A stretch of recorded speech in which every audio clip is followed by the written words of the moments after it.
So the presentation is divided into 3 points: understanding ATSC 3.0, and challenges faced by the broadcasting today, and how ATSC will counter those challenges. ATSC 3.0 Advanced Television Systems Committee is a digital terrestrial broadcasting standard that has been substantially enhanced compared with the ATSC A/50C predecessor standard. 3.0 is designed to allow network operators more flexibility, greater robustness, and more efficient operation. It employs state-of-art encoding and modulation technologies, enabling a significantly more effective use of the limited spectrum resources. In this way, capacity is created to transfer ultra high definition video contents and immersive audio contents to the end user via terrestrial networks using a minimum of resources. The consistent focus on IP technology in the basement makes it possible to merge cost effective terrestrial broadcasting with other IP based services. ATSC 3.0 is the first ATSC standard to employ coded orthogonal frequency division multiplexing. We will expand on these complex terms later. The modulation method uses a large number of orthogonal carriers, resulting in a signal that is more robust against interference. COFDM technology also makes it possible to set up spectrum-efficient ATSC 3.0 signal frequency networks. Use of the latest low-density partition check codes in combination with Bose-Chaudhary-Hockenham codes allow the usable channel capacity to approach the theoretical Shannon limit, as does the use of uniform constellations for modulation. ATSC 3.0 employs multiple physical layer pipe, multiple PLP technology, enabling a flexible use of the channel. Using modern technologies such as layer division multiplexing, it is possible to implement effective simultaneous transmission on mobile as well as fixed receivers. So the predecessor, ATSC 1.0. ATSC 1.0 is the designation used to describe the first digital television standard developed by the ATSC. The system ushered in the revolution of high definition television and broadcast surround sound. As the ATSC 1.0 system matured, additional features and capabilities were added in the support of television broadcasters. Before ATSC, US broadcasters adhered to the National Television System Committee standards in use from 1954. The analog television color systems were compatible with black and white receivers and remained dominant for almost 50 years. That's half a decade. No, that half a century.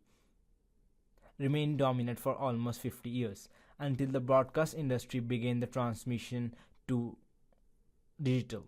This intended switch was the catalyst for ATSC 1.0, which from 1996 dramatically improved the quality of television and introduced viewers to high definition resolution for broadcast television with Dolby Digital audio.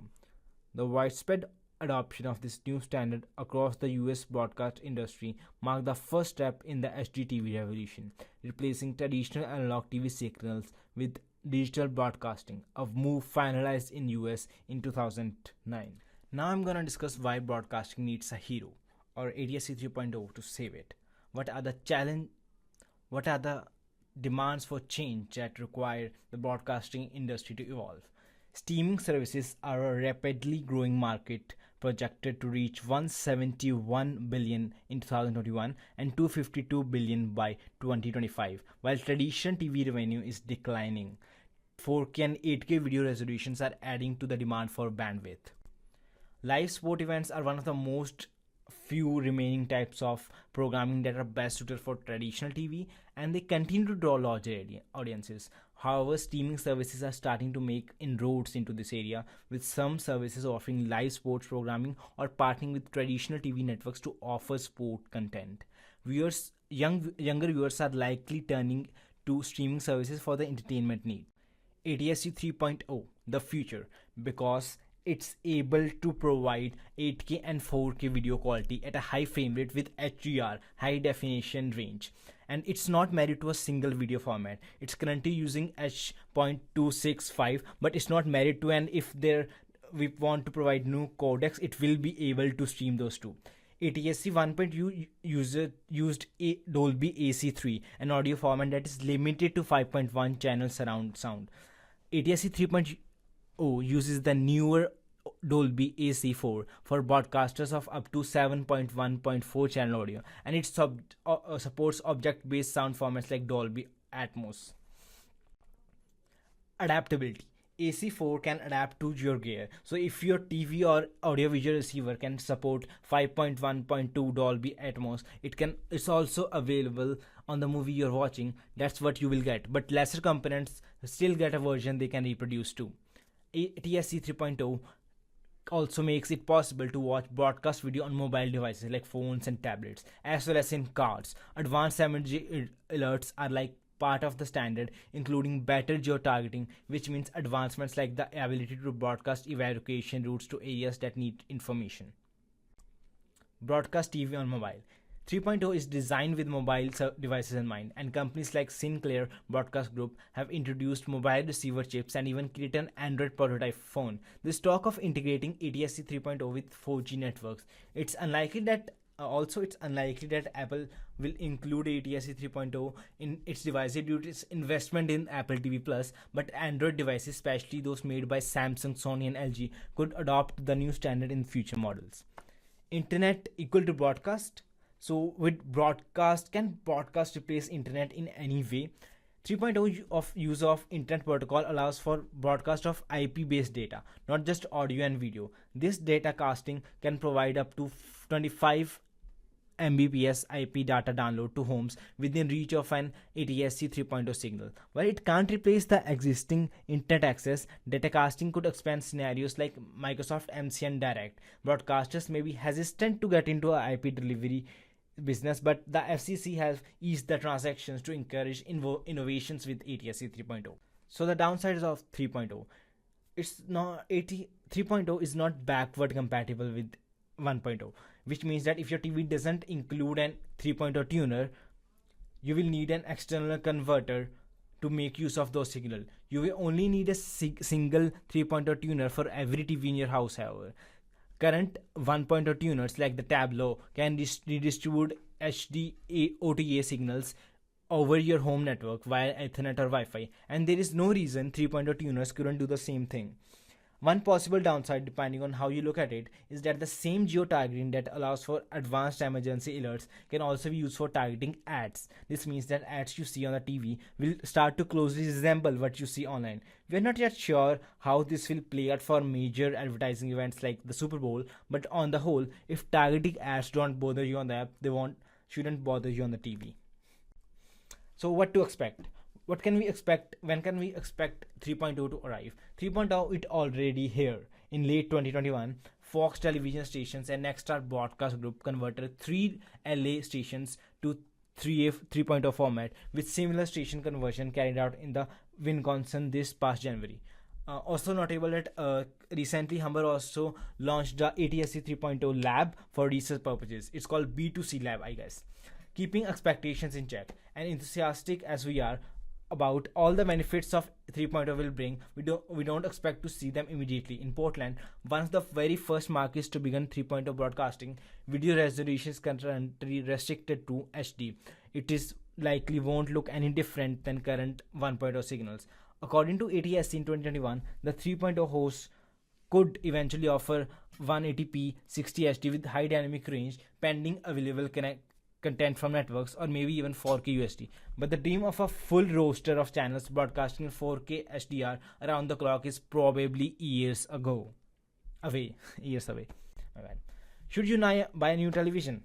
The simplest question. No, there will be converters or tuners available in the market.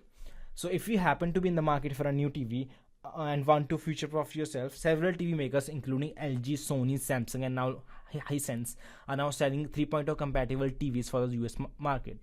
Unlike the switch from analog NTSC video to digital ATSC video, which was a mandatory one, the Federal Communication Commission approved 3.0 in a way that allows stations to broadcast in a new format on a voluntary basis. More to the point, stations that do voluntary broadcast in 3.0 must continue to offer 1.0 signals for at least 5 years after the switch. So that makes your TV future-proof for 5 years. We're gonna expand on the complex term used in the definition of ATSC 3.0. Limited spectrum resources. The radio spectrum is the part of the electromagnetic spectrum with frequencies from 30 Hz to 300 GHz. Electromagnetic waves in this frequency range, called radio waves, are widely used in modern technology, particularly in telecommunication. Commonly known technologies that use radio spectrum are wireless broadband cellular ones, example based on the 4th, 5th generation technology standard, and Wi-Fi system. The electromagnetic spectrum is an unusual common good or natural resource because unlike iron, oil, or coal, it is destroyed by use. It is not destroyed by use. When one user stops using the portion of the spectrum, another can readily use it.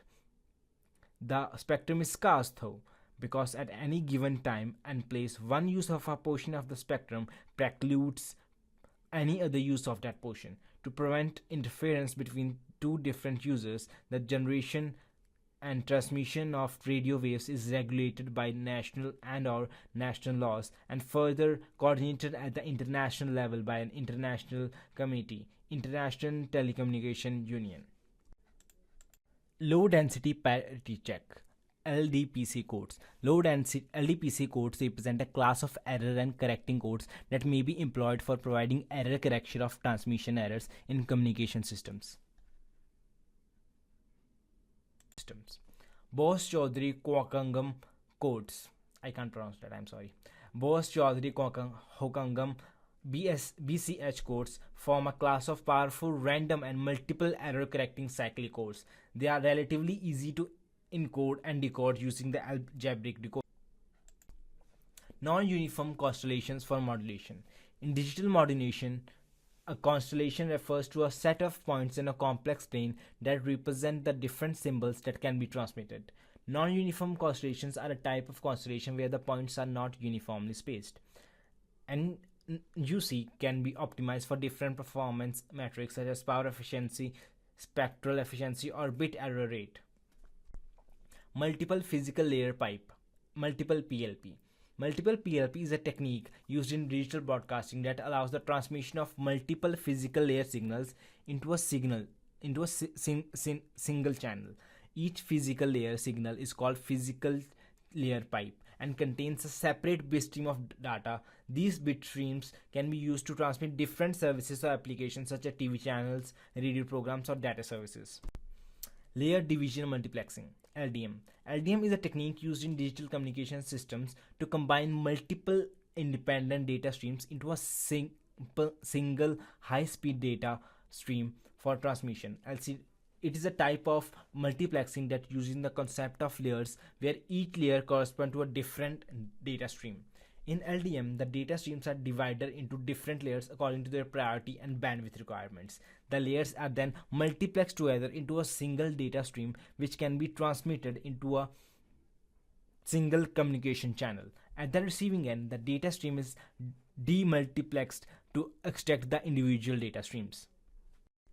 Thank you. That was presentation by Malkeet Singh for Broadcast Standards 2, Assignment 1. Bye-bye. Hope it was not too long.